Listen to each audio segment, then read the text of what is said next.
14e et avant-dernière journée du procès de Nordal-Lelandais devant la cour d'assises de l'Isère ce jeudi, après l'avocat général qui a requis la peine maximale, la réclusion criminelle à perpétuité assortie de 22 ans de sûreté.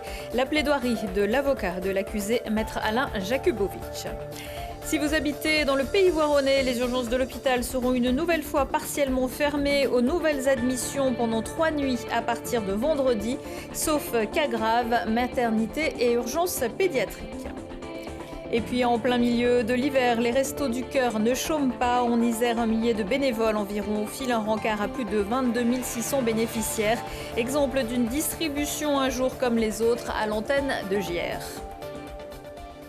Bonsoir à tous, bienvenue dans ce JT du jeudi 17 février 2022, du lundi au vendredi à partir de 18h, l'essentiel de l'actualité du Grand Grenoble.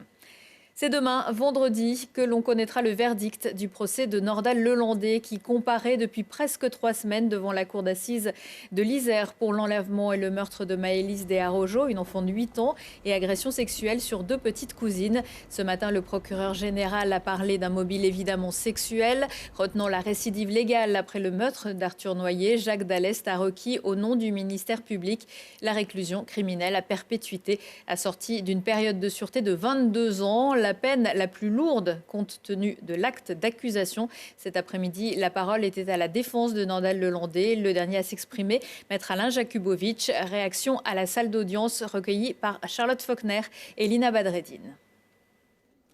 C'était un procès extrêmement dur, mais moi ce que j'en retiens surtout dans une place qui est évidemment, dont on le savait, extrêmement compliquée, c'est la place qui a été réservée aux droits de la défense, qui sont attaqués de toutes parts, pas particulièrement dans ce dossier, mais je pense qu'il est important que des avocats se lèvent, et je pense qu'il est aussi de la responsabilité des vieux avocats comme moi de prendre leur part dans ce combat, parce que c'est vrai qu'on a un peu tendance à considérer que si tout le monde consent que tout accusé doit être défendu, en général c'est quand même pas trop bien. Et qu'on se dit que finalement un avocat commis d'office, et c'est pas du tout péjoratif parce qu'ils font un travail merveilleux, mais je crois qu'il est important aussi que des avocats quittent le confort de leur cabinet pour venir effectivement se coller à la réalité de ce qu'il y a de plus dur, c'est-à-dire d'assister un homme qui est accusé des faits les plus graves et qui les a commis. Ces 3 semaines auront été d'une grande dignité. Je crois que les parties civiles n'ont témoigné ni haine ni vengeance, mais au contraire une forte demande et une forte attente à l'égard de la justice. Et de ce point de vue, je crois que les différents protagonistes ont posé des questions sans en omettre aucune et ont obtenu effectivement les réponses que les uns et les autres étaient en capacité de leur fournir. Il y a ce regret que Nordal-Lelandais reste totalement enquisté dans ses postures.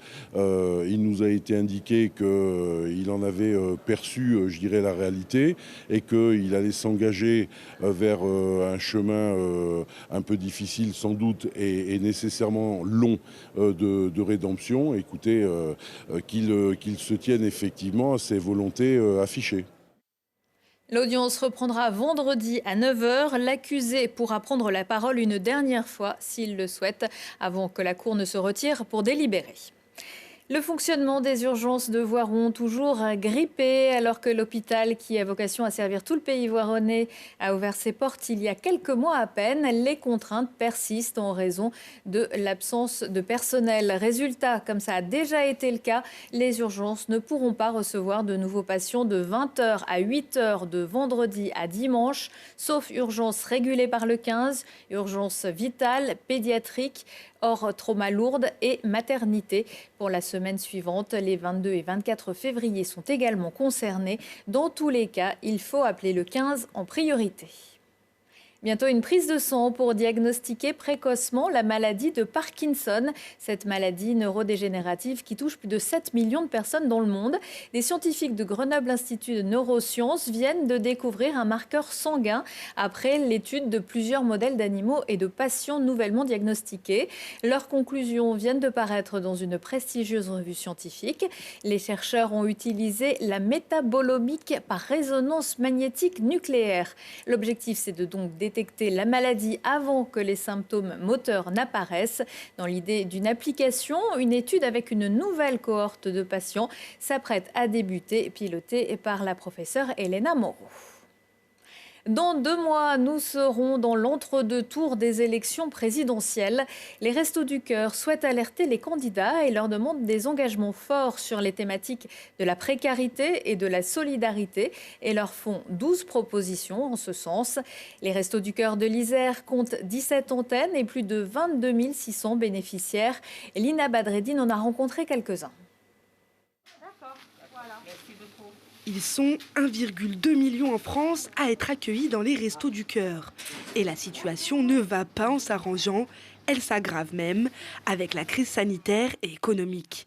Parmi les bénéficiaires, 53% ont déclaré avoir connu une perte de ressources liée à la crise. Les jeunes sont les plus touchés. Plus de la moitié des bénéficiaires ont moins de 25 ans. On a tout type de population, on a des migrants, on a des gens qui ont une baisse de revenus, des familles. Étant donné qu'on est le plus proche du campus universitaire, on a beaucoup d'étudiants.